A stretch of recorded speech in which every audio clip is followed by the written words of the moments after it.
бисёрият гуфтен Ҳиндустон бурден, оварден, соз шида, бо чӣ хеле шид. Дӯстони азиз, вақти бучидаро маву ту баргардонда наметонем. Ай худованда, кӣ зурай?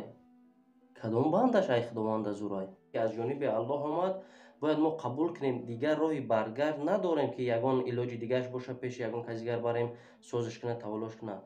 Фақат дӯстони азиз, ҳаёт ҳамияй. Ҳамамон дар ин дунё ба дунё омадагем, бо оқибат ҳамамон мерем зери ҳамо хоб. Rahim Production. Дӯстони азиз, 1 минут вақтона мегирам. Як бародари азизи мо авиакасе хича ҳуй кардаге, акай Абдуллоҷон дар YouTube каналам, канали хича дора Абдулло ТЖ. Дӯстони азиз, ҳама касаи номерои дар зери видео мебинем, ба боварӣ метавонам гуфта ки занг бизанем, билет электронӣ, аммо паспорта суратша роҳӣ мекунед, пула роҳӣ мекунед, 10-15 минута билета обратно роҳӣ мекунад ба тамоми шаҳрҳои Тоҷикистон, ба Узбекистон, Қазоқистон, Қирғизистон, Москва, Домодедово, Жуковска, тамоми ҳамаи аэропортҳо билет ҳаст. Фақат занг мезанен, менависанд, номерои дар рӯи экран роҳитон мекунанд. Акаҷон, ягон проблема нест.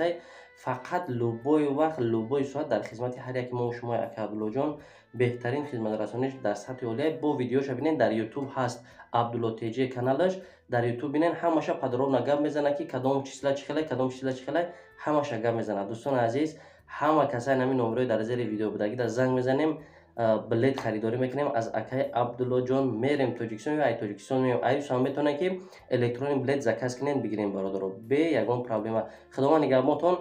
Агар имконият бошад, дар каналаш бидорем, боз обуна. Ассалому алайкум ва раҳматуллоҳи ва баракатуҳ. Ба кулли тамошобинони доимии сони Rahim Production. Дӯстони азиз, умедвор ҳастам ҳар яки шумо тансиҳату хонавод ҳастен. Боиди як-ду масъала мехоҳам ки суҳбат кунам. Аввал боз як бори дигар мегӯям ки ҷоят ҷаннат боша апай азиз.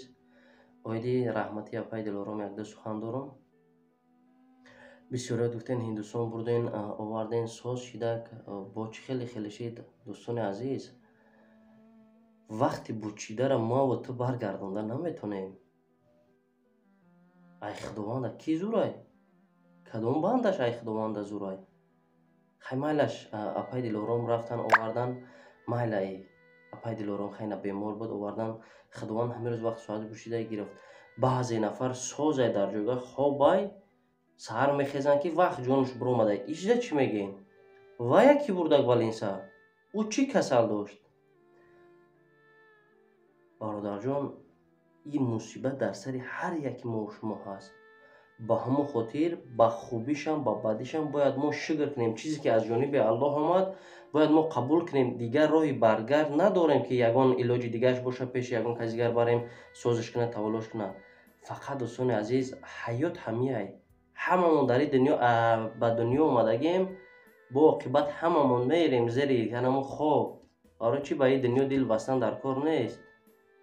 Кор ҳамияй, зиндагӣ ҳамияй. Фақат бародарони азиз, апай дилором беҳтарин шахсият буд. Дили гурдаи ӯ дошт, баъзе мард надошт. Фикри андешаи ӯ дошт, баъзе зан надошт. Ба ҳамин қадар пастиҳо, баландиҳои зиндагӣ тоқат карда, фақат чӣ гуфта? Рӯзе ки ман суҳбат кардам, охирон бо хонашон пеши модарашон рафтем, шиштем. Фақат мехоҳам кӯдакон дар гирдам бошанд, дар барам бошанд, хории зоришонро набинам.